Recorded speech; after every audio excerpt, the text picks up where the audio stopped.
Welcome into the Japanese Millet Farm Pond Edition update video.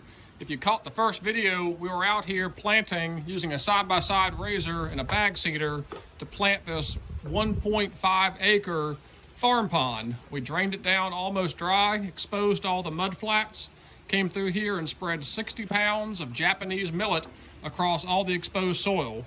Ended up being a little high of a seeding rate, as you'll see later in this video, but we've got really good germination. So let's hop into the video and show you an update 2 weeks after planting. July 30th, Japanese millet update.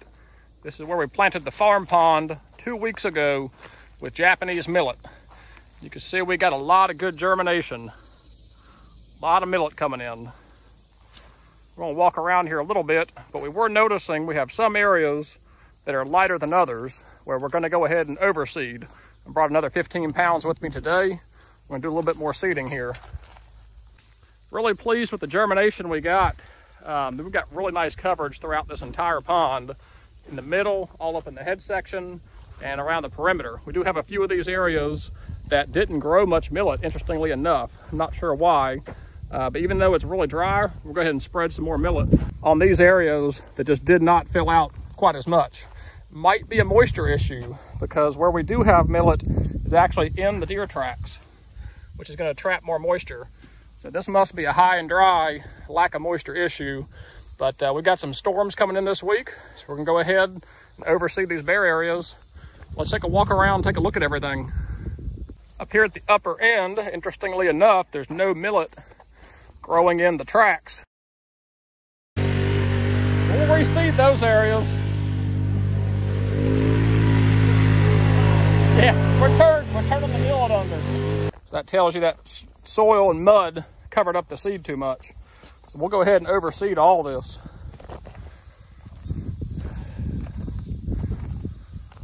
Looking really good at the upper end.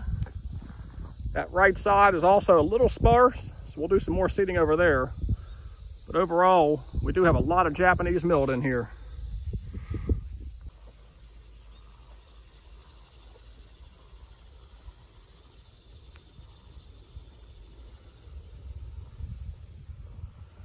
Actually got some new areas exposed out there around the water from the drought.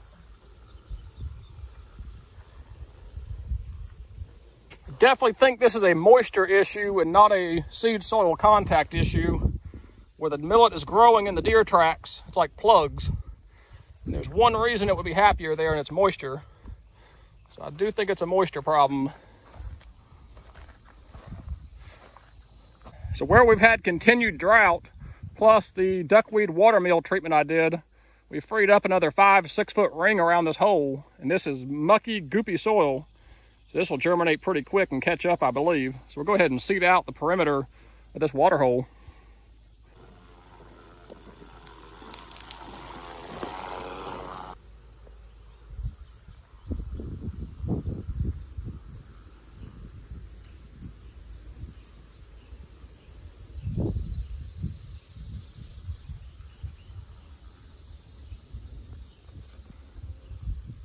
Got the overseeding done. I am noticing some areas got seeded way too heavy originally, and you would think more is better, but that's not quite the case when you're competing for nutrients. So we probably seeded a little too heavy, which will result in just smaller seed head sizes.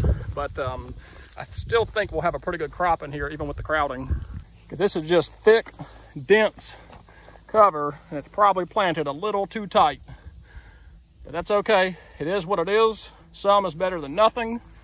And I don't think it'll all make maturity anyway, but I'll be curious to see how this progresses with a little bit of crowding here. Gonna wrap it up. Nice little update here and some overseeding of the newly exposed areas and some areas that didn't germinate the first go round. It's dry, really needs some rain, but if we get one pop-up storm, all those dry areas with the overseeding should be off to the races.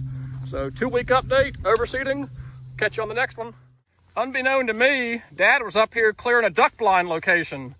So I'm gonna come in here and build a duck blind right in here. Oh, is this not for a duck blind? It's a deer blind. Oh, a deer blind. Oh, sorry. He was making a deer blind. I wouldn't do this much work for a duck. I don't know. It looks like a pretty good spot for a duck blind, though. We'll cohabitate.